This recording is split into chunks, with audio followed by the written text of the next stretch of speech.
जय जय रघुवीर समर्थ।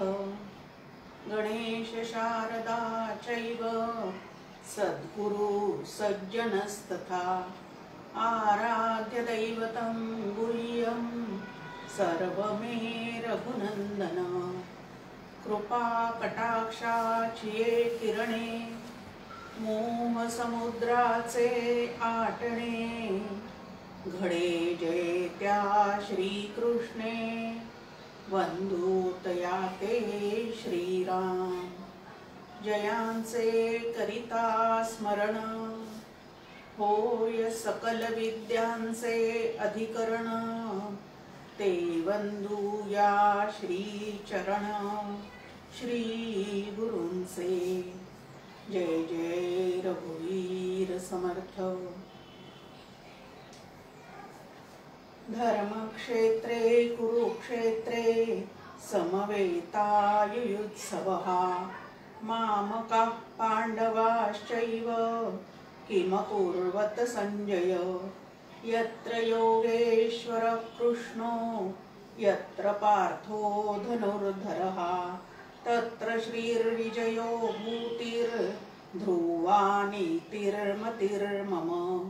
पांडुरंग हरि वासुदेव हरि भगवान गोपाल कृष्ण महाराज की जय। जय जय रघुवीर समर्थ।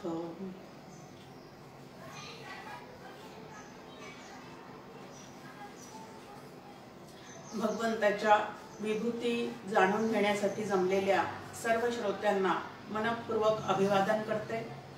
परमपूज्य आनंदयोगी डॉक्टर काका व श्रद्धेय मंदाताई गंधे या दोघांनाही मनपूर्वक वंदन करते आणि निरूपणाला सुरुवात करते। गेल्या वेळेला आपण पाहिलं की भगवंत म्हणतायत की जो प्रीतिपूर्वक माझं भजन करतो, इथं प्रीतिपूर्वक शब्दाखाली अंडरलाईन करायचं। नुसतेच भजनाचे कार्यक्रम न करता ताल सूर याच्यावर अवलंबून न राहता जे भगवंतावर प्रेम करून प्रीतिपूर्वक भगवंतावर भाव ठेवून मनापासून भगवंताचं भजन करतात, म्हणजे त्यांचं स्मरण करतात, अखंड स्मरणामध्ये राहतात, अनुसंधानात राहतात। त्याचा परिणाम म्हणून भगवंत काय करतात तर भगवंत त्यांना श्री गुरुच्या माध्यमातून बुद्धियोग देतात। आणि हा बुद्धियोग म्हणजे नेमकं काय आहे तर भगवद्गीतेतला दुसरा अध्याय जो सांख्य बुद्धीचा आहे त्याचा त्यांना लाभ होतो। म्हणजे त्यांच्या चित्तामध्ये प्रकृती पुरुष विवेक पूर्णपणे उत्पन्न होऊन जातो, निर्माण होऊन जातो आणि विवेक आणि वैराग्य या दोन गोष्टी चित्तामध्ये उदय पावल्यानंतर भगवंताशी एकरूप व्हायला अजिबात वेळ लागत नाही। तर असा जो बुद्धियोग आहे तो बुद्धियोग मी त्यांना देतो। पण हा बुद्धियोग जो आहे तो एकाएकी त्यांना प्राप्त होतो का किंवा बाहेरून कुठून तो बुद्धियोग त्यांना प्राप्त होतो का तर असं नाही। तर त्या ठिकाणी अनुग्रह होतो, अनुग्रहानंतर साधना व्यवस्थित केली जाते। साधना करत असताना आणि ती भावपूर्णतेने प्रीतिपूर्वक करीत असताना आतमध्ये विवेक आणि वैराग्य या दोन गोष्टी ज्या आहेत त्या भगवत कृपेने श्री गुरूंच्या कृपेने त्या साधकाच्या चित्तामध्ये पूर्णपणे उदय पावतात। आणि जिथं विवेक आणि वैराग्य आहे त्या ठिकाणी भगवंताची भेट व्हायला अजिबात वेळ लागत नाही। श्री गुरूंचं वर्णनच केलेलं आहे तत्वमस्यादि लक्ष्यम, की तत्वमसी महावाक्यांनी जिकडं निर्देश केलेला आहे असं जे तत्व आहे त्यालाच श्री गुरु असं म्हणतात। आणि वाच्यार्थाने श्री कृष्ण, वाच्यार्थाने श्रीराम हे लक्षार्थाने ब्रह्मरूप आहेत, तसं वाच्यार्थाने श्री गुरु हे पूर्णपणे ब्रह्मरूपच असतात। ब्रह्मविद ब्रह्मैव भवती असं श्रुती सुद्धा आपल्याला सांगते। त्यानंतर अर्जुन उवाच असे एक 6-7 श्लोक या ठिकाणी आहे आणि अर्जुन भगवंताला म्हणतायत की भगवंता तुमचं जे परमश्रेष्ठ असं धाम, पवित्र असं जे धाम आहे त्या धामाविषयी सनातन असणारे सगळे ऋषी, दिव्य पुरुष, त्यानंतर मुनी, हे देवाधिदेव जे आहेत ते सर्वजण ह्याच विषयी बोलत असतात। 2-3 जणांचा इथं उल्लेखही केलेला आहे की नारद, असित, देवल व व्यास हे जे मुनी आहेत ते सुद्धा असेच नेहमी म्हणजे भगवंताने जे सांगितलेलं आहे त्याच पद्धतीने भगवंताचं वर्णन करून सतत सांगत असतात। आता त्या सगळ्यांचं जे सांगणं आहे ते सांगणं आणि आता तू जे बोलत आहेस भगवंता ते बोलणं, या दोन्हीतली एक वाक्यता जी आहे ती आता मला पूर्णपणे पटलेली आहे। आणि तुझं पूर्ण स्वरूप जे आहे ते देव देवता सुद्धा जाणत नाहीत, पण तुझा हा जो लीला विग्रह आहे त्याला देव दानव जरी जाणत नसले तरी तू मात्र स्वतःच्या स्वरूपाला पूर्णपणे ओळखून आहेस आणि म्हणून त्याचं निरूपण जे आहे ते तुझ्याशिवाय आणि श्री गुरूंशिवाय दुसरं कोण करू शकणार आहे आणि म्हणून ते तुझ्याकडनं मला ऐकायचं आहे। आता इतके सुंदर सुंदर योग भगवंत या अर्जुनासमोर का बरं प्रगट करत आहे? तर आस्थेने ऐकणारा आहे। अर्जुनाचं एक वर्णन आहे की तू आस्थेचीच संज्ञा, अत्यंत प्रेमाने आस्थेने भगवंत जे काही सांगत आहे ते या ठिकाणी अर्जुन श्रवण करत आहे। नाही तर श्रवणाला बसलेले आपण वक्त्याचं निरूपण चाललेलं असतं आणि आपल्याला कडाकडा जांभया येत असतात, डुलक्या येत असतात, अधूनमधून घड्याळाकडे पाहणं चाललेलं असतं। या पद्धतीने जिथं श्रवण चाललेलं आहे तिथं तो वक्ता मनापासून कसं काय बोलू शकणार आहे? पण इथं मात्र आस्थेचीच संज्ञा आणि बोलिल्या गोष्टीची अवज्ञा नेणसी करू, की मी जे काही सांगत आहे त्याची तू अवज्ञा करणार नाहीस याची सुद्धा मला पूर्ण खात्री आहे। आणि म्हणून भगवंत रूपी वक्त्याला या ठिकाणी अर्जुनासारखा श्रोता मिळाल्यामुळे अजून अजून पूर्ण खोलात खोल असं जे काही त्याच्याविषयीचं समग्र ज्ञान आहे ते उलगडून सांगण्याची या ठिकाणी त्या वक्त्याला म्हणजे श्रीकृष्णाला सुद्धा काय झालेली आहे तर घाई झालेली आहे। आता सगुण श्रीकृष्ण जो आहे तो या ठिकाणी प्रत्यक्ष अर्जुनासमोर युद्धभूमीवर दिसत असला तरी कायम या स्वरूपात तो त्याच्या सोबत होता असं मात्र अजिबात नाही। मग आता असं असून सुद्धा या ठिकाणी मी सर्वव्यापी आहे असं जेव्हा भगवंत म्हणतात त्यावेळेला अर्जुन म्हणतो की तुझं हे सर्वव्यापित्व, तुझं हे अवतरण, तुझं जीवन, तुझं तिरोधान हे अत्यंत परम रहस्यमय असं आहे आणि आकारवान असूनही तू व्यापक आहे। तुझे कर्म जे आहेत ते दिव्य भव्य आहेत, तुझा जन्म सुद्धा एक आगळा वेगळा आहे। तर ऋषी सुद्धा त्या संबंधी तेच सांगतात आणि तुझं ते स्वरूप मला जाणून घ्यायची मनापासून इच्छा आहे। आणि श्रीकृष्णाचे अर्जुन जे आहेत ते या ठिकाणी प्रार्थना करतात की अर्जुन म्हणतायत की तुझ्या या ज्या सगळ्या विभूती आहेत त्या सगळ्या विभूती जाणून घेण्यामागचं कारण काय आहे? तर या जगतामध्ये पूर्णपणे वावरत असताना या ठिकाणी व्यवहार करत असताना तुझं अनुसंधान चित्ताला अखंड टिकावं ह्याची काहीतरी व्यवस्था तू आम्हाला करून दे। कारण जगाचे व्यवहार सांभाळता सांभाळता अनुसंधान चित्तातलं भगवंताविषयीचं कधी सुटून जातं याचा काही नेमच लागत नाही। करता करता म्हणजे माळ ओढता ओढता सुद्धा आपलं मन जे आहे भगवंताचं नाम घेता घेता सुद्धा आपलं मन जे आहे ते इकडं तिकडं भरकटत असतं। कबीरांचं एक दोहा आपल्याला या संदर्भात चांगलं माहिती आहे की माला फिरे हात में, माळ हातामध्ये फिरते, जीभ मुखामध्ये फिरते आणि मन जे आहे ते दाही दिशांना फिरत राहतं। तर असा जो जग चाललेला आहे तो आम्हाला भगवत रूप कसा काय करू शकणार आहे?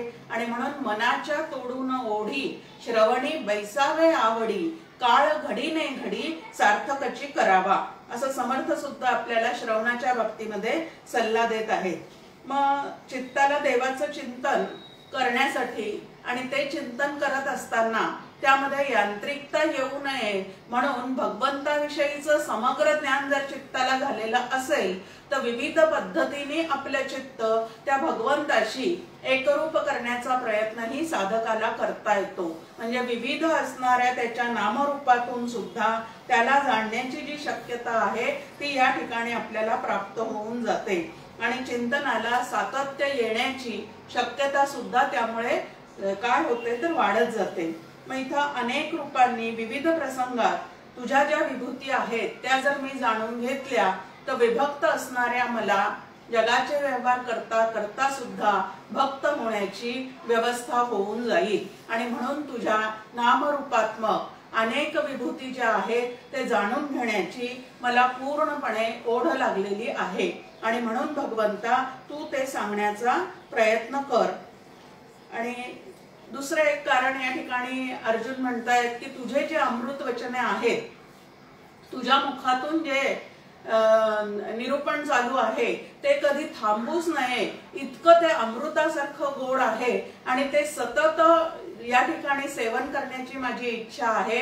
आणि म्हणून भगवंताला बोलतं ठेवण्याचं प्रश्न विचारून काही मार्मिक असे त्या ठिकाणी संवाद साधून भगवंताला अखंड बोलतं ठेवण्याचं काम जे आहे ते अर्जुनाने खूप मोठं असं तुमच्या आमच्यासाठी या ठिकाणी करून ठेवलेलं आहे। भगवंत म्हणतायत की अरे अर्जुनाला या ठिकाणी त्यांनी विशेषण दिलेलं आहे की गुडाकेश असं म्हटलेलं आहे। आता गुडाकेश म्हणजे काय आहे तर ज्याचे केस गुडघ्यापर्यंत आहेत हा एक अर्थ, आणि दुसरं म्हणजे की ज्यांनी काय केलेलं आहे तर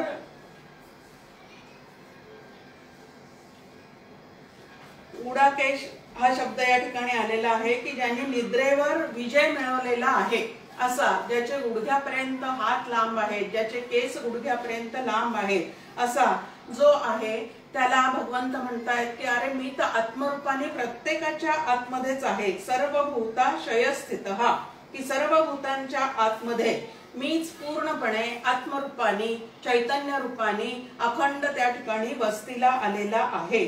आणि सर्व भूतांचे आदी मध्य आणि अंत या सगळ्या गोष्टी माझ्या सत्तेवर चाललेल्या आहेत। आता आदी मध्य आणि अंत, तसंच आपल्या ठिकाणी जन्म आयुष्य आणि मरण या सर्व ठिकाणी भगवंत जो आहे तो आपल्या सतत सोबत आहे।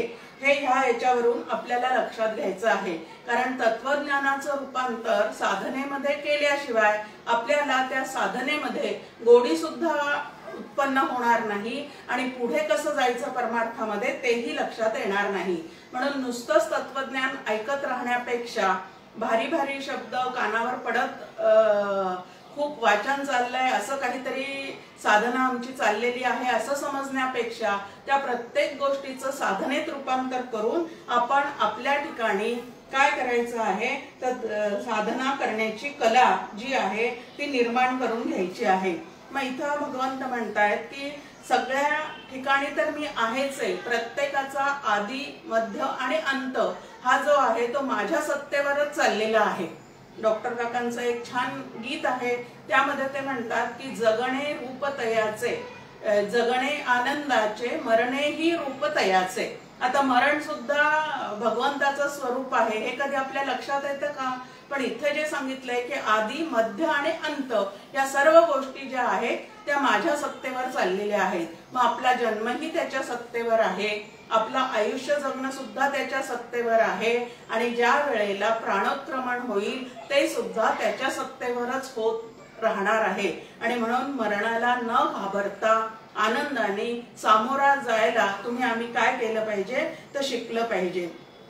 भगवंत म्हणतात खूप विभूती सांगता येतील, माझ्या विभूतींचा मला सुद्धा पत्ता नाही, कारण सारच काही भगवंतापासून किंवा भगवंताच्या सत्तेवर निर्माण झालेला असल्यामुळे भगवंत नाही अशी या ब्रह्मांडामध्ये एक सुद्धा जागा नाही। म्हणून संतांचे अनुभव आपल्या समोर त्यांनी ठेवलेले आहे। नभी वावरे जो अनुरेणुकाही, रीता ठाव या राघवे विण नाही, परब्रह्म संचले विठ्ठले गा, असं तुकाराम महाराजांचा अनुभव आहे। तर भरला घनदाट हरी दिसे असा अनुभव जो आहे तो ज्ञानदेवांनी आपल्या समोर मांडून ठेवलेला आहे। तीन तीन संत ज्या वेळेला सांगतात की सर्वत्र भगवंतच भरून राहिलेला आहे, तेव्हा तीन संत मिळून जेव्हा आपल्याला एखादी गोष्ट समजून सांगतात तेव्हा त्याच्यावर श्रद्धा आणि विश्वास ठेवायला अजिबात हरकत नाही। हे या ठिकाणी महत्वाचं जे आहे ते तुम्ही आम्ही लक्षात घ्यायचं आहे की सर्व प्राण्यांच्या आतमध्ये अंतःकरणामध्ये व्यापून असणारे जे आत्मतत्व आहे ते माझं सर्वात महत्वाची अशी विभूती आहे असं इथं भगवंत म्हणतात। त्यानंतर तारका समूहामध्ये आता सगळे श्लोक मिळून या ठिकाणी जवळजवळ भगवंतांनी स्वतःच्या 71 विभूती सांगून ठेवलेल्या आहेत। आता प्रत्येक विभूती तिचं नाव जे आहे ते आपल्याला गीता ग्रंथामध्ये सगळ्या ठिकाणी पाहायला मिळणार आहे। त्यामुळे ते नाव उच्चारणं आणि ही विभूती ती विभूती असं या ठिकाणी सांगत बसण्यापेक्षा त्यातल्या ज्या काही महत्त्वाच्या विभूती आहेत की त्या पाहत असताना, त्या जाणवत असताना त्याच्यातून साधना म्हणून आपण आपल्यासाठी काय घेऊ शकतो हे पाहण्याचा मात्र आपण या ठिकाणी जास्ती प्रयत्न करणार आहोत। कारण विभूती आणि त्यांची नावं जी आहेत ती ग्रंथामध्ये आपल्या समोर उपलब्धच आहेत। मग आता तारका समूहामध्ये सूर्य मी आहे, मरुद्गणांचं तेज मी आहे, नक्षत्रातील चंद्र आहे, वेदातील सामवेद आहे। ह्या पद्धतीने भगवंतांनी त्याच्या विभूती सांगितलेल्या आहेत। थोडक्यात म्हणजे जे जे श्रेष्ठ आहे, जे जे तेजस्वी आहे, जे जे उत्कट भव्य आहे ते सगळं भगवंताचं स्वरूप आहे हे लक्षात घेऊन असं ज्या वेळेला आपल्याला अवतीभोवती एखादं व्यक्तिमत्व दिसेल जे तेजस्वी आहे, बुद्धिमान आहे, त्या ठिकाणी नम्र होऊन आपण काय करावं तर साधना करण्याचा प्रयत्न करावा, विद्वत पूजा करण्याचा प्रयत्न करावा। आपल्या समोर इथं अजून उल्लेख केलेला आहे की इंद्रियानां मनश्चास्मि, की भूतांच्या ठिकाणची चेतना मी आहे। आणि ह्या इंद्रिय समूहामध्ये कर्मेंद्रिये 5, ज्ञानेंद्रिये 5 आणि 11वं मन असा जो इंद्रियांचा समूह आहे त्यामध्ये मन ही माझी विभूती आहे असं भगवंतांनी सांगितलेलं आहे। आता मन ही भगवंताची विभूती आहे म्हणजे आपण जे काही आपल्या कर्मेंद्रियांकडनं घडत चाललेलं आहे, ज्ञानेंद्रियांकडनं घडत चाललेलं आहे, जे ज्ञान तुम्ही आम्ही करून घेतो ते आपल्या मनापासून यत्किंचितही आपल्याला लपवता येत नाही। कारण मन ही भगवंताची काय सांगितलेली आहे तर विभूती सांगितलेली आहे। एक हिंदी गाणं आपण नेहमी ऐकतो, तोरा मन दर्पण कहलाए, ते त्या आपल्या मनापासून कुठलीच गोष्ट आपण चोरून ठेवू शकत नाही किंवा लपवू शकत नाही। वाईट माणसाला सुद्धा वाईट कृत्य करत असताना हे चांगलं नाही असं आतमध्ये जे आहे ते मनामध्ये त्याच्या पूर्णपणे तो भाव प्रगट झालेलाच असतो। म्हणून मन जे आहे हे आतलं मन व्यापक आहे आणि ही भगवंत म्हणतात की माझी स्वतःची विभूती आहे। मग आता मन ही जर भगवंताची विभूती असेल तर मी स्वतःला जर साधक म्हणत असेल तर इतरांच्या मनाला धक्का लागेल असं मी बोलावं का?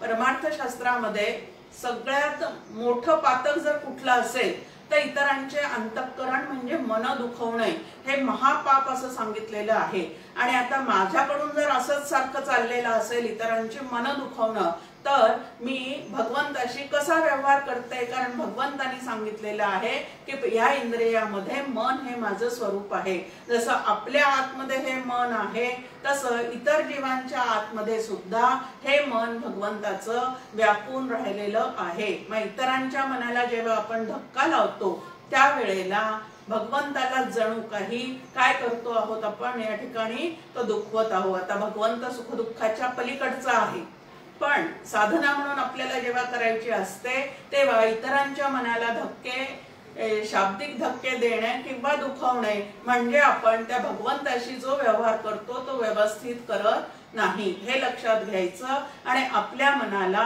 आवर घालण्याचा काय करायचा आहे तो प्रयत्न करायचा आहे। रस्त्याने जाता जाता आपण अनेक पाट्या पाहतो, पण नुसत्याच पाहतो आणि विसरून जातो।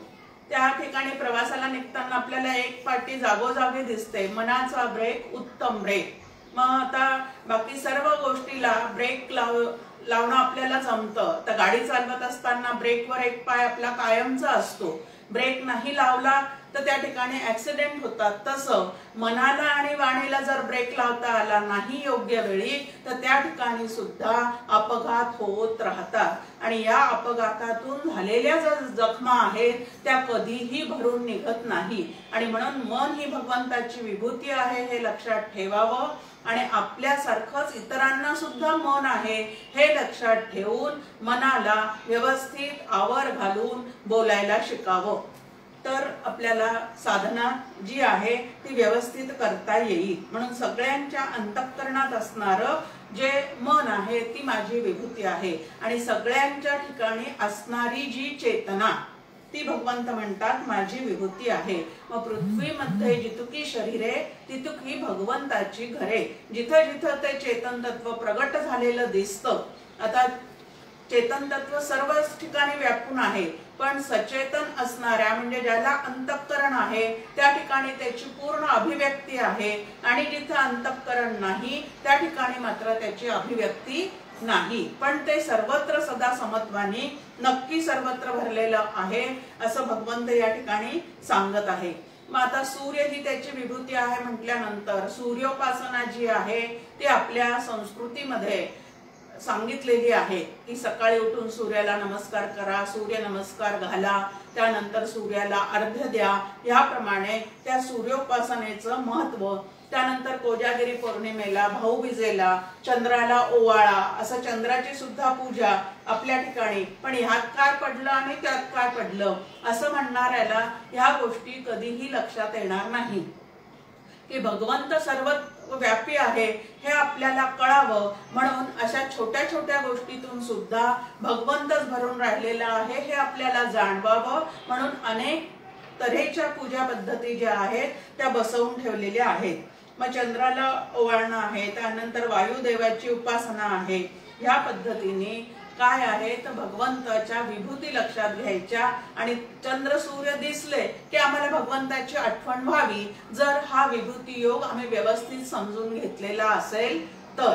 हे मात्र लक्षात ठेवलं तरचा प्रश्न आहे, अन्यथा या कानाने ऐकलं आणि त्या कानाने विसरलं। परीक्षेमध्ये 100 पैकी 100 मार्क की भगवंताच्या विभूती किती आहे, तारका समूहामध्ये त्याचं नाव काय आहे, 12 आदित्यामध्ये त्याला काय म्हटलेलं आहे, या पद्धतीने प्रश्नांची उत्तरं सोडवले।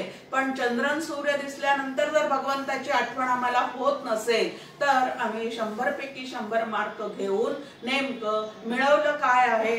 तर अशा परीक्षा न देता सुद्धा जर आम्हाला चंद्र सूर्य दिसता क्षणी आम्हाला भगवंताची आठवण झाली तर ह्या विभूती योगाचं जे काम आहे आमच्यावर बिंबवण्याचं ते नक्की झालेलं आहे असं समजायला हरकत नाही। त्यानंतर भगवंत म्हणतात या ठिकाणी की रुद्र म्हणजे शंकर, त्यानंतर विष्णूची अगणित स्थाने आहेत, त्यामध्ये महर्षीमध्ये मी भृगु आहे, शब्दांमध्ये ओम आहे।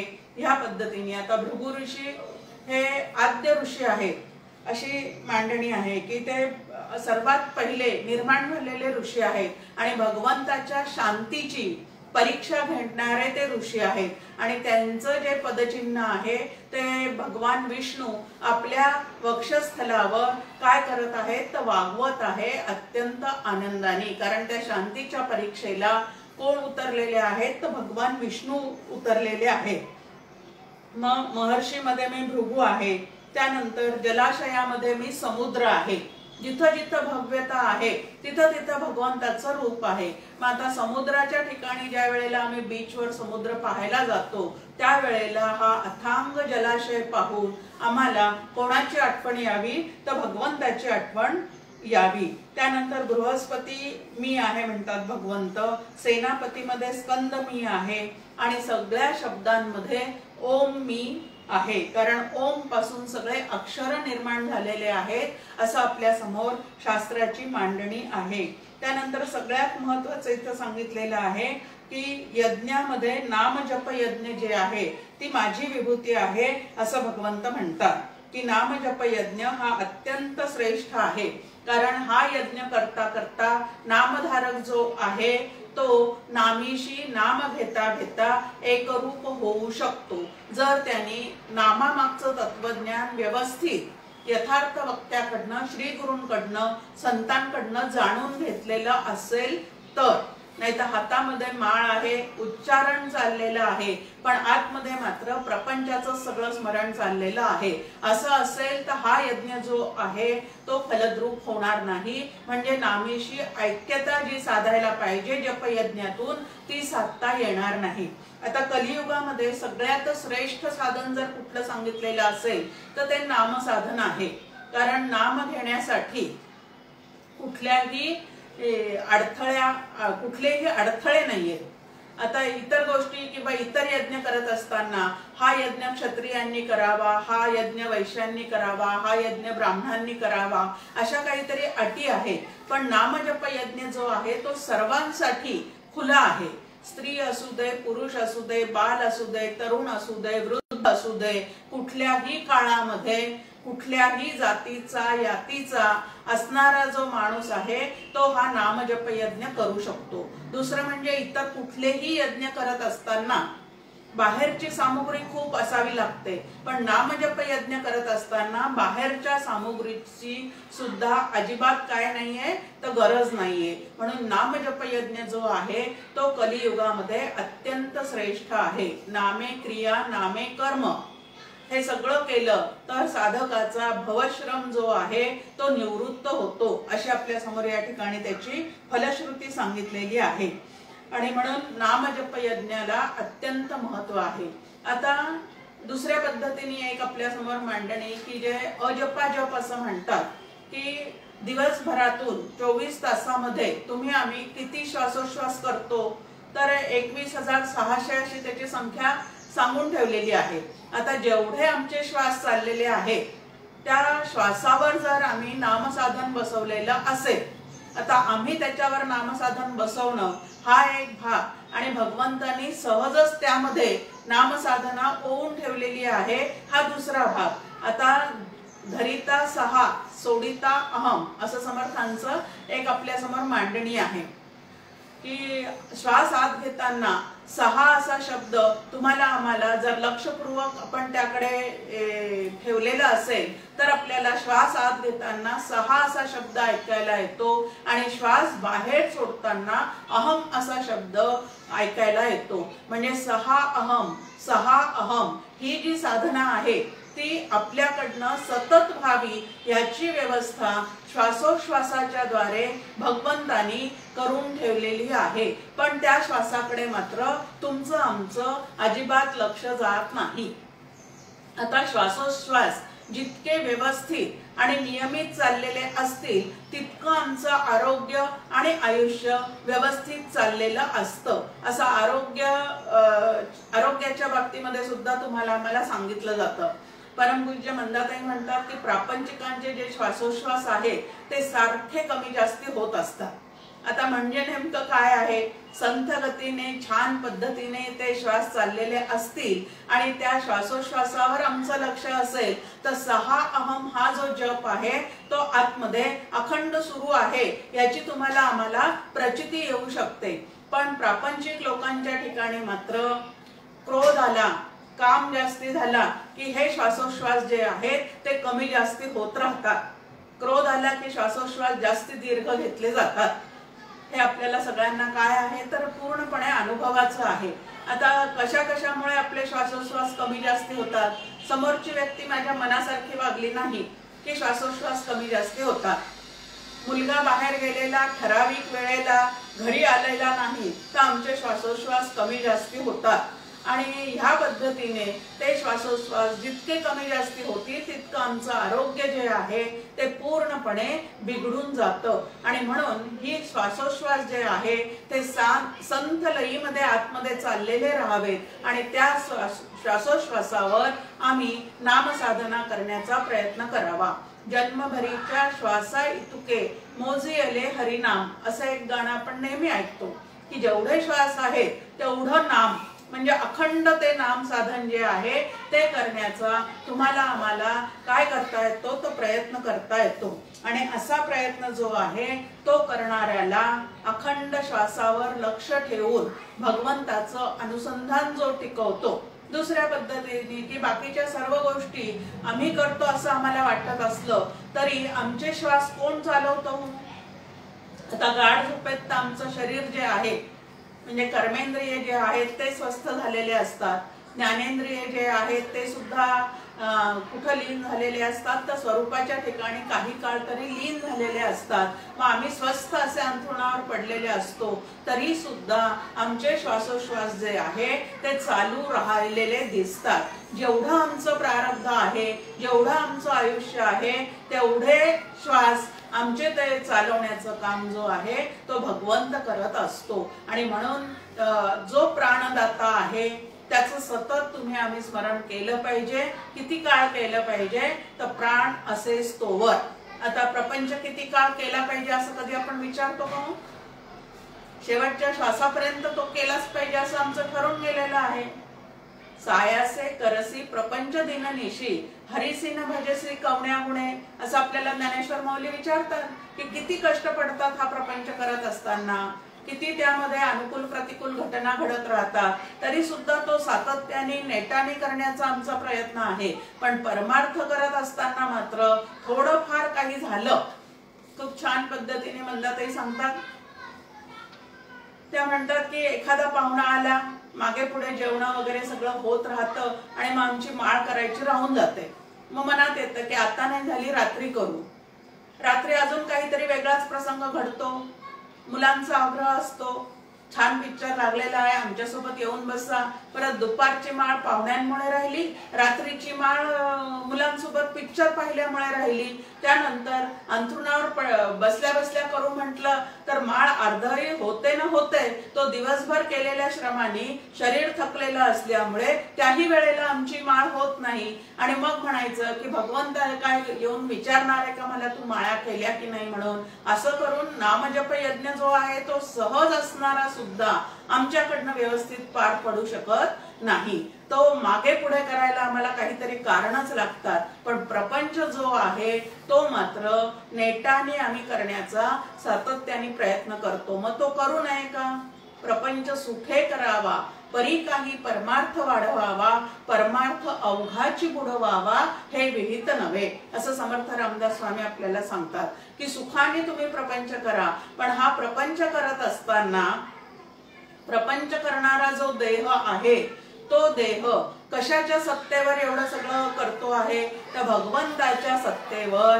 तो आमचे श्वास चालवत असल्यामुळे आमचं शरीर जे आहे तो प्रपंचाच्या उठाठेवी करत आहे. हे लक्षात ठेवून जर आम्ही सतत प्रपंच केला तर तो प्रपंच आम्हाला बाधत नाही. आणि परमार्थ जो आहे तो प्रपंच करता करता सुद्धा तुम्हाला आम्हाला साधता येतो. आणि म्हणून नामजप यज्ञ जो आहे तो अत्यंत श्रेष्ठ आहे. त्याला बाहेरची सामुग्री लागत नाही. त्याला फक्त आपलं चित्त थोडे आहे चित्त सहाय्य झाली या की आपलं चित्त मात्र सहाय्यभूत करून घ्यावं लागतं. आणि कशासाठी सहाय्यभूत करून घ्यायचं आहे तर शांती, तृप्ती, आनंद, समाधान बाकी सर्व गोष्टी आमच्या घरामध्ये आहेत. पण चित्तामध्ये शांती, तृप्ती, आनंद, समाधान नसेल तर आम्ही नरदेहात येऊन काय मिळवलेलं आहे? खूप मोठा प्रश्न हा आहे की इतर योनीमध्ये बाकीचे सर्व भोग आहेतच, मग नरदेहामध्ये मात्र त्या सगळ्या भोगांचा त्याग करून परमेश्वराशी योग साधण्याची बुद्धी जी आहे ती भगवंताने आम्हाला विशेषणी दिलेली आहे, विशेष करून दिलेली आहे. मग त्या बुद्धीचा उपयोग आम्ही भगवंताशी योग जुळवून आणण्यासाठी केला पाहिजे. आणि तो योग जुळवून आणायचा असेल तर नाम साधन हे अत्यंत सोपं, सुटसुटीत, सर्व काळ करता येण्यासारखं असल्यामुळे सर्व संतांनी सुद्धा नाम साधनेवर भर दिलेला आहे. कारण ते साधन जे आहे ते अत्यंत सोपं आणि सुटसुटीत आहे. आणि म्हणून ते साधन करण्याचा काय करावा आपण तर प्रयत्न करावा. त्यानंतर हिमालय हे माझं स्वरूप आहे असं भगवंत म्हणतात. म्हणजे जड पदार्थामध्ये सुद्धा मीच व्यापून आहे असं या ठिकाणी भगवंत आपल्याला सांगतात. आता हिमालय म्हटल्यानंतर अनेक ऋषीमुनी हिमालयामध्ये जाऊन तपश्चर्या करतात असं आपण ऐकतो. एक तर त्याचं दर्शन सुद्धा भव्य आहे, दिव्य आहे. त्यानंतर त्या ठिकाणी वातावरण सुद्धा साधनेला पोषक असं आहे.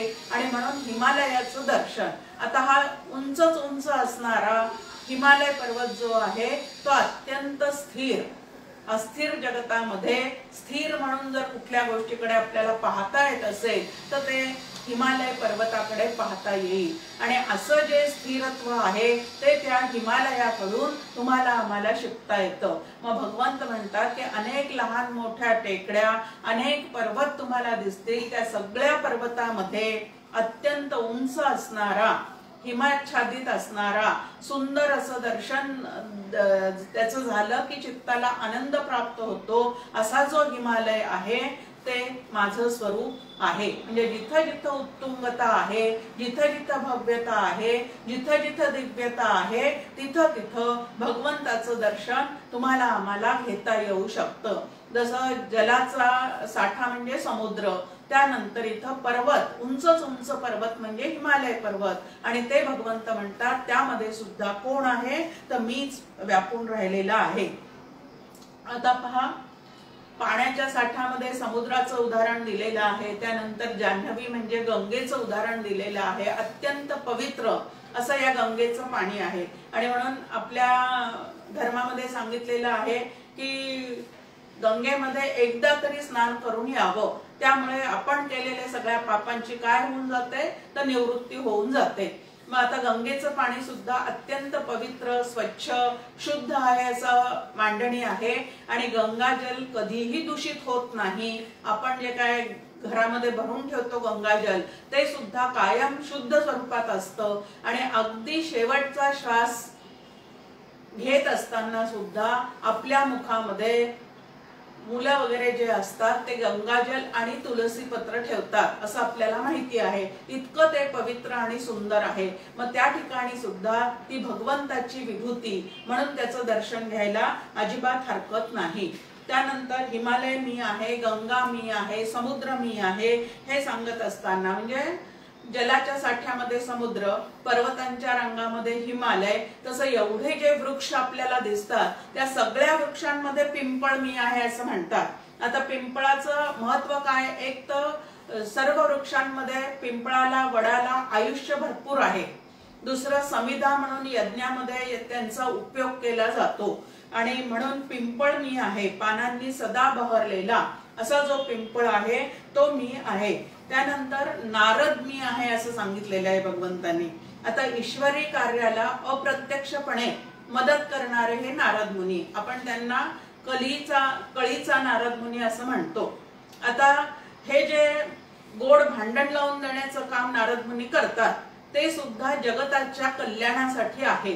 दुसरं, अखंड नाम संकीर्तन नारदांकडनं चाललेलं असतं, आणि म्हणून सगळ्यामध्ये कोण आहे तर देवर्षींमध्ये नारद मी आहे असं म्हटलेलं आहे।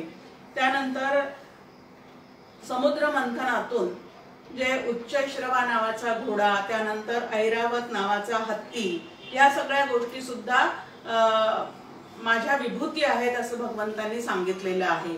मग घोड्यासारखी चपळता, त्यानंतर हत्तीचा एवढा मोठा देह असून सुद्धा तो कसा आहे तर सत्वगुणी आहार करणारा आहे, हे त्याचं काय आहे तर वैशिष्ट्य आहे। आणि हे उच्चैश्रवा घोडा किंवा हत्ती हे सगळं कुठं आहे तर स्वर्गामध्ये आहे। जे जे भव्य दिव्य असं सुखावह आहे ते स्वर्गामध्ये आहे। तसं या सगळ्या माणसांमध्ये राजा मी आहे, शस्त्रामध्ये वज्र मी आहे, गायीमध्ये कामधेनू मी आहे। आता आपल्या ह्याच्यामध्ये विष्णूला सुद्धा, राजाला सुद्धा विष्णू समजावं असं म्हणूनच काय सांगितलेलं आहे तर एक आपल्याला विभूती सांगितलेली आहे की राजा म्हणजे प्रजेचं पालन करणारा, प्रजा हितदक्ष असा जो असेल तो विष्णूचाच अवतार आहे। कारण पालन करण्याचं काम कोणाचं आहे, विष्णूचं आहे, आणि राजा सुद्धा असाच असेल तर तो सुद्धा विष्णू समानच आहे। पण या ठिकाणी जर विवेक चुकला तर काय होतं ते आपल्याला छान माहिती आहे की औरंगजेबाला सुद्धा विष्णू समजून किती नुकसान करून घेतलेलं आहे। मग आता नवीन विभूती आपल्याला पाहायच्या असतील नवीन जमान्यातल्या तर एक लक्षात येतं की पंतप्रधानांमध्ये नरेंद्र मोदी मी आहे या पद्धतीने भगवंत आपल्याला सांगू शकतो, किंवा क्रिकेटियर मध्ये अत्यंत कूल माइंड असणारा धोनी मी आहे या पद्धतीने त्या विभूती, हे जिथं जिथं दैवी गुणसंपदा दिसते तिथं तिथं भगवंताचं स्वरूप आहे हे तुम्ही आम्ही काय केलं पाहिजे तर लक्षात घेतलं पाहिजे। त्यानंतर प्रजोत्पत्ती करणारा कामदेव मी आहे असं या ठिकाणी एक विभूती सांगितलेली आहे। आता तैत्तरीय उपनिषदामध्ये सुद्धा जे विद्या शिकून गृहस्थाश्रम स्वीकारायला आता घराकडे जातात त्यांना त्या ऋषी मुनींनी त्यांच्या गुरुदेवांनी सांगितलेलं आहे की प्रजा देऊ नका, म्हणजे ही जी भगवंताची व्यवस्था आहे त्याच्यासाठी प्रजोत्पादन आवश्यक आहे तेव्हा ते खंडू देऊ नका। मग प्रजोत्पत्ती निर्माण करणारा काम जो आहे ती भगवंताची विभूती आहे, पण प्रजा निर्मिती नंतर सुद्धा जो चालू राहतो त्याला मात्र भगवंताची विभूती म्हणता येत नाही। त्यानंतर सर्पामध्ये वासुकी मी आहे असं भगवंतांनी इथे सांगितलेलं आहे आणि शेषशाही ह्याच्यावर भगवंत नेहमी पहुडलेला असतो हे आपल्याला माहिती आहे, त्यामुळे ते भगवंताचं एक विभूती म्हणून सांगितलेली आहे।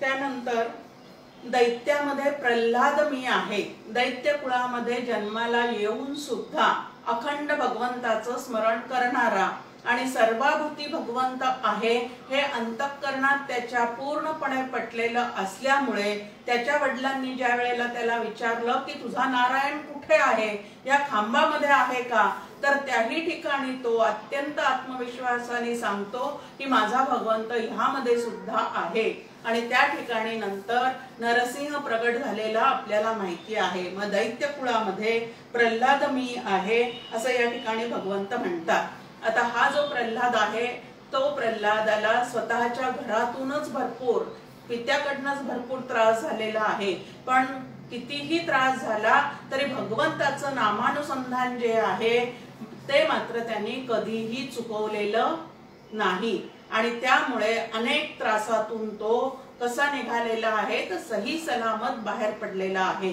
मग प्रल्हादाकडनं तुम्हाला आम्हाला हे अत्यंत शिकण्यासारखं आहे की कुठल्याही परिस्थितीमध्ये साधकांनी नामस्मरणा वाचून राहू नये, अखंड नामाचं अनुसंधान ठेवण्याचा त्यांनी काय करावा तर प्रयत्न करावा। त्यानंतर पशूंमध्ये सिंह मी आहे, जंगलाचा राजा त्याला काय म्हणतात तर सिंह असं म्हणतात आणि हा पशूंमधला जो राजा आहे तो मी आहे। पक्ष्यांमध्ये गरुड मी आहे असं सांगतात आणि गरुड हे तर विष्णूचं वाहन आहे हे आपल्याला माहिती आहे। मग या जेव्हा जेव्हा मला त्या गोष्टी दिसतील त्या त्या वेळेला मला भगवंताचं स्मरण व्हावं। या विभूती कशासाठी ऐकतो आहोत आपण तर ह्या विभूतींचं ज्या ज्या वेळेला आपल्याला दर्शन होईल जगामध्ये वावरत असताना त्या त्या वेळेला भगवंताचं त्यांच्याकडे पाहिल्यानंतर काय व्हावं तर स्मरण व्हावं। शस्त्रधाऱ्यांमध्ये प्रभू राम मी आहे, श्रीराम मी आहे असं सांगितलेलं आहे। मग राम आणि कृष्ण यामध्ये अजिबात भेद नाही, दोन्हीही एकाच विष्णू काय आहेत, अवतार आहे। जलचरांमध्ये मगर मी आहे। मग सगळ्यात भव्य दिव्य असा त्या त्या ठिकाणचा पशु असू दे, पक्षी असू दे, जलचर प्राणी असू दे, जिथं भव्यता आहे, दिव्यता आहे, काही विशेषता आहे त्या ठिकाणी तो भगवंत आहे हे काय करायचं आहे तर लक्षात ठेवायचं आहे। पुढच्या ज्या विभूती सांगितल्या त्यामध्ये खूप छान आपल्या समोर आहे की अध्यात्म विद्या, सगळ्या विद्यांमध्ये श्रेष्ठ विद्या कुठली आहे तर अध्यात्म विद्या आहे। का बरं ही अध्यात्म विद्या श्रेष्ठ आहे? बाकीच्या विद्या ज्या आहेत त्या तुमचं आमचं पोट भरण्यासाठी, नावलौकिक वाढवण्यासाठी नक्कीच उपयोगात येतात, परंतु अंतःकरण तृप्ती, शांती, आनंद, समाधान यांनी भरण्यासाठी, पोट भरण्यासाठी इतर विद्या आणि अंतःकरण भरण्यासाठी, अंतःकरणाला पूर्ण समाधान प्राप्त होण्यासाठी कुठली विद्या महत्वाची आहे तर अध्यात्म विद्या महत्वाची आहे। आता ही अध्यात्म विद्या म्हणजे काय तर अधि आणि आत्मा असे दोन शब्द या ठिकाणी आलेले आहेत। अधि म्हणजे शरीर आणि आत्मा म्हणजे आपल्याला माहिती की चैतन्य। तर शरीराला पुढे करून जे चैतन्य प्रगट झालेलं आहे, शरीराचा अभ्यास करता करता आतल्या चैतन्याचा शोध घेण्याची ज्यामध्ये व्यवस्था करून ठेवलेली आहे त्याला अध्यात्मशास्त्र असं म्हणतात। आणि ही अध्यात्म विद्या जी आहे ती अध्यात्म विद्या जो शिकतो तो पूर्णपणे समाधानी होऊन भगवंताशी एकरूप होऊ शकतो। म्हणून अध्यात्म विद्या शिकली की चित्तातलं अज्ञान, चित्तातली अविद्या या सगळ्या गोष्टींचा निराश करण्याचं सामर्थ्य या अध्यात्म विद्यामध्ये आहे। आणि भगवंत म्हणून म्हणतात की सर्व विद्यांमध्ये श्रेष्ठ विद्या कुठली की जी विद्या प्राप्त केल्यानंतर माझ्यापासून चुकीच्या संस्कारांमुळे चुकीच्या भावनेमुळे दूर गेलेला जीव परत माझ्यामध्ये येऊन मिसळतो, अशी जी विद्या ती अध्यात्म विद्या आहे। आणि म्हणून अध्यात्म विद्या ही सर्वश्रेष्ठ आणि ती विद्या ग्रहण करणारा पूर्णपणे माझ्यामध्ये येऊन मिसळतो। मग सगळ्या विद्यांमध्ये अध्यात्म विद्या श्रेष्ठ। सगळ्या समासांमध्ये, आता व्याकरणाचा अभ्यास असेल त्यांना हे लक्षात येईल की सगळ्या समासांमध्ये द्वंद्व समास हा महत्वाचा आहे। आता द्वंद्व समासामध्ये दोन शब्द एकत्र आलेले असतात आणि दोन्हीही तेवढेच तुल्यबळ आणि श्रेष्ठ असतात आणि म्हणून द्वंद्व समास हा सर्वात श्रेष्ठ असं म्हटलेलं आहे। 2-3 उदाहरणं। राम कृष्ण असं म्हटल्यानंतर रामही तेवढा श्रेष्ठ आहे, कृष्णही तेवढा श्रेष्ठ आहे। राधा कृष्ण असं म्हटलं की राधाही तेवढी श्रेष्ठ आहे, कृष्णही तेवढा श्रेष्ठ आहे। सीताराम म्हटल्यानंतर सीताही तेवढी श्रेष्ठ आहे आणि राम सुद्धा तेवढाच श्रेष्ठ आहे। या पद्धतीने की हा जो द्वंद्व समास आहे तो सगळ्या समासांमध्ये म्हणजे व्याकरणामध्ये श्रेष्ठ जो आहे तो मी आहे। त्यानंतर इथं म्हटलेलं आहे, परत भगवंत सांगतायत की सर्वांचा नाश करणारा मृत्यू, उत्पत्तीचे कारण जे आहे, सर्वांचं पोषण करणारा जो आहे ते सुद्धा मी आहे। आता मृत्यू सुद्धा मीच आहे म्हटल्यानंतर त्या मृत्यूकडे पाहण्याची आमची दृष्टी जी आहे ती काय झाली पाहिजे, तर बदलली पाहिजे। आमच्या उत्पत्तीचं कारण सुद्धा तोच आहे। नंतर काही स्त्रीलिंगी शब्दामध्ये भगवंत स्वतःच्या विभूती सांगत आहे। त्यामध्ये कीर्ती, संपत्ती, वाणी, स्मृती, बुद्धी, धृती व क्षमा या भगवंतांनी त्याच्या विभूती सांगितलेल्या आहेत। आता कीर्ती 2 प्रकारच्या आहे, एक सत्कीर्ती आहे, एक अपकीर्ती आहे। भगवंताच्या आज्ञा पालन करून भगवंताशी ऐक्य साधण्यासाठी जे जे सत्कर्म आमच्याकडून होतात, ज्या ज्या सत्क्रिया आमच्याकडनं घडत जातात आणि कीर्तीच्या पाठीमागे न लागता जी सत्कीर्ती मिळते ती भगवंताची विभूती आहे असं या ठिकाणी समजायला हरकत नाही। त्यानंतर संपत्ती हे भगवंत म्हणतात माझंच स्वरूप आहे। आता संपदा सुद्धा किती प्रकारच्या आहे, एक बुद्धी संपदा आहे, दुसरी आरोग्य संपदा आहे, तिसरी धन संपदा आहे।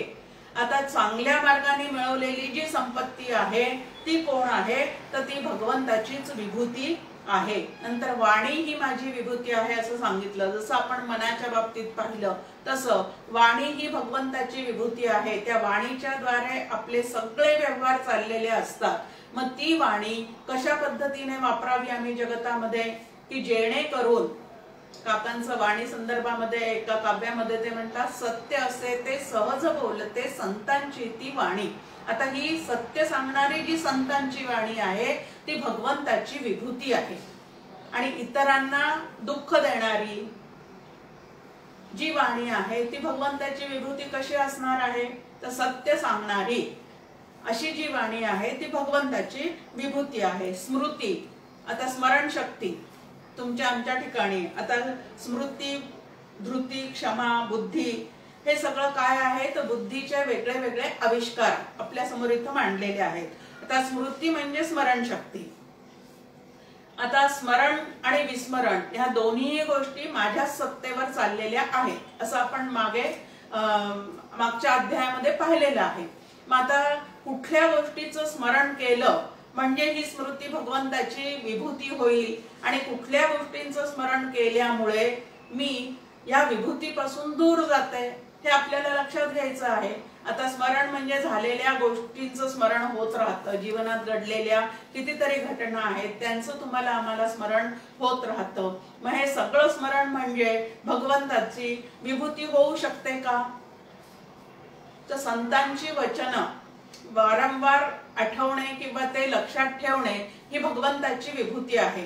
ती आम्ही स्मृतीत ठेवले पाहिजे। भगवत वचन जी आहेत, त्यानंतर श्री गुरु वचन जे आहे ते मनापासून चित्तामध्ये साठवून ठेवलं पाहिजे आणि त्याचं अखंड काय केलं पाहिजे, तर स्मरण केलं पाहिजे। मग आता ही स्मृती जी आहे ती काय आहे, तर भगवंताची विभूती आहे। चांगल्या गोष्टी आठवणं, आमच्यावर इतरांनी केलेले उपकार आठवत राहणं ही भगवंताची विभूती आहे। पण आमच्यावर केलेले अपकार सतत आठवत राहणं, त्यानंतर मला कोण कुठल्या दिवशी काय बोललेलं आहे, मला माझ्या लग्नामध्ये कोणी कसा विचित्र आहेर दिलेला आहे, या सगळ्या गोष्टी आमच्या स्मृतीमध्ये असतात. भूतकाळातल्या कितीतरी गोष्टी आम्ही स्मृतीमध्ये ठेवून घेतो की ज्याचा उगाळून कितीही कोळसा केला तरी सुद्धा आम्हाला तो कमीच वाटत राहतो. मग अशा गोष्टी आठवून चित्ताला दुःख करण्यापेक्षा चित्ताला जेणेकरून आनंदाची सतत प्राप्ती होईल अशा गोष्टी स्मरणात ठेवणे ही भगवंताची स्मृती नावाची विभूती आहे असं सांगितलं. आता भगवंत 4थ्या अध्यायामध्येच अर्जुनाला म्हणतात की तुमचे सगळ्यांचे सगळे जन्म मला आठवतात. आता भगवंताला हे सगळे जन्म आठवतात, त्यामुळे कोणी कुठल्या जन्मात काय कर्म केलेलं आहे आणि प्रारब्ध व्यवस्थेप्रमाणे त्याला काय फळ द्यायचं आहे याच्यासाठी त्याला सगळ्यांचे सगळे जन्म आठवलेच पाहिजे.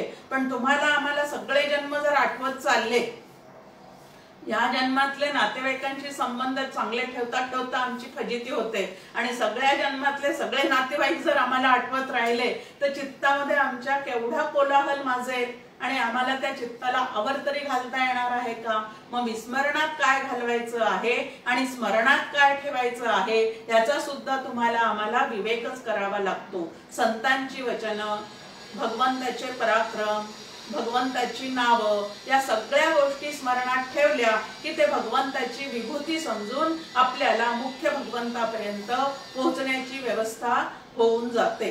आता मोबाईल मध्ये आपण पाहतो, काही गोष्टी सेव्ह करायच्या असतात, काही गोष्टी डिलीट करायच्या असतात आणि ते आपण व्यवस्थित करतो. मग तसंच आपल्या बुद्धीच्या ठिकाणी, आपल्या स्मरणाच्या ठिकाणी काही गोष्टी डिलीट करायच्या आहेत. मग डिलीट काय करायचं आहे, सेव्ह काय करायचं आहे ह्याचा विवेक आतमध्ये असला पाहिजे आणि तो विवेक असला तर स्मृती या विभूतीच्या साह्याने तुम्हाला आम्हाला भगवंतापर्यंत नक्की पोहोचता येतं. नंतर मेधा ही त्याची विभूती सांगितलेली आहे आणि मेधा म्हणजे धारण करण्याची शक्ती. काय धारण करून ठेवायचं आहे. कितीदाही प्रवचन ऐकली तरी सुद्धा काय होतं, आमचं निरूपणी हे सद्वृत्ती होते, स्थलत्याग होता, सवेची जाते. या पद्धतीने आमच्या ठिकाणी सगळं काही आहे ते विसरायला होतं. का विसरतो आम्ही हे सगळं प्रवचनात ऐकलेलं? का आम्हाला ते वेळेवर आठवत नाही आणि वेळेवर आठवत नसल्यामुळे साधनामध्ये त्याचा उपयोग करून घेता येत नाही. मग अशी घसरगुंडी आमच्या ठिकाणी सातत्याने का चालू राहते त्याचं उत्तर परमपूज्य डॉक्टर काका देतात. प्रापंचिक एरंडेल सारखं पिण्याची सवय असल्यामुळे संतांकडून ऐकलेले विचार आतमध्ये धरून ठेवता येत नाही. म्हणजे धारण करण्याची जी शक्ती आहे ती तुमची आमची या ठिकाणी कमी पडते. पण संतांचे विचार, श्रुती माऊलींचे विचार, त्यानंतर श्री गुरूंनी दिलेले विचार धारण करून ठेवण्याची जी शक्ती त्याला मेधावृत्ती म्हटलेलं आहे आणि ती ज्याच्या जवळ आहे ती भगवंताची काय आहे तर विभूती आहे. त्यानंतर धृती म्हणजे धैर्य. आता साधकाला इंद्रियांना बहकून न देण्याचं धैर्य खूप पाहिजे, ज्याला आपण शमदमाचा अभ्यास म्हणतो. सगळं आमचं व्यवस्थित चाललेलं आहे, माळा ओढणं चाललेलं आहे, पारायण करणं चाललेलं आहे, पण शमदमाचा अभ्यास मात्र आमचा कमी पडत आहे. म्हणजे परमार्थाला प्रतिकूल असणाऱ्या विषयांकडे इंद्रियांना धावणं, जे इंद्रियांचं धावणं सुरू आहे ते मात्र आवरणं आम्हाला जमत नाही. आणि आमच्या समोर तरी डॉक्टर काकांची एक ओवी आहे, शमदमाची काठी वैराग्याची जडीबुटी गुरु वाक्य काखोटी सांभाळीत जावे. ज्याला भगवंताशी ऐक्य साधायचं आहे त्याच्याजवळ ह्या गोष्टी अत्यंत आवश्यक आहेत. त्यामध्ये शमदमाची काठी. काठी कशासाठी असते? नको असलेल्या गोष्टी जवळ यायला लागल्या की त्यांना काठी उगारून परत बाहेर काय करायचं असतं तर पिटाळून लावायचं असतं. मग आता हे विषयभोग आणि त्यांच्याकडची ओढ या गोष्टी मनामध्ये उत्पन्न व्हायला लागल्या की शमदमाच्या काठीने त्यांना झोडपता आलंच पाहिजे आम्हाला. पण असा प्रयत्न जर आमच्याकडनं चालू होत नसेल किंवा आतमध्ये तशी व्यवस्था असूनही आम्ही जर त्याचा उपयोग करत नसू तर दोन्ही डगरीवर हात ठेवणाऱ्याला परमात्म तत्वाशी एकरूप होणं कधीही शक्य होणार नाही. त्यानंतर सांगितलेलं आहे की क्षमा. आता दैवी गुणसंपदा आपल्या समोर 16व्या अध्यायात येणार आहे. त्यामध्ये क्षमा, अभय, सत्वशुद्धी ह्या पद्धतीचे कितीतरी दैवी गुण ठेवलेले आहेत आणि क्षमा ही सुद्धा काय आहे तर दैवी गुणापैकी एक सात्विक असा गुण आहे. ज्याची सत्वगुणी वृत्ती आहे त्याच्या ठिकाणी क्षमा असते। आता क्षमाशीलता जर कुटुंबामध्ये आमच्या ठिकाणी आम्ही बाणवली नाही तर कुटुंब संस्था टिकणार आहे का? कुटुंब संस्था टिकणार आहे का? चुकणारच आहे। आता अपराधी जन चुकतची गेले तुझा तुझी सावरी, किती क्षमाशील अंतःकरण आहे या ठिकाणी की इतका उपदेश करून सुद्धा, इतकं साधना सगळ्यांना लयलूट करून सुद्धा समोरच्या व्यक्ती ज्या आहेत त्या चुकतच आहे हे समर्थांना प्रत्यक्ष दिसत आहे। पण तरी सुद्धा प्रार्थना काय आहे ईश्वराकडे की अपराधी जन चुकतची गेले, की ते चुकतायत माहिती आहे पण तू मात्र त्यांना क्षमा कर, म्हणजे सर्वत्र सुखाने नांदणूक व्हावी यासाठी संत सुद्धा काय करतात आपल्या वतीने की ह्या लोकांना तूच क्षमा कर म्हणून भगवंताला प्रार्थना करत आहे। तर असा हा दैवी गुण संपदा असलेला एक छान गुण या ठिकाणी ठेवलेला आहे।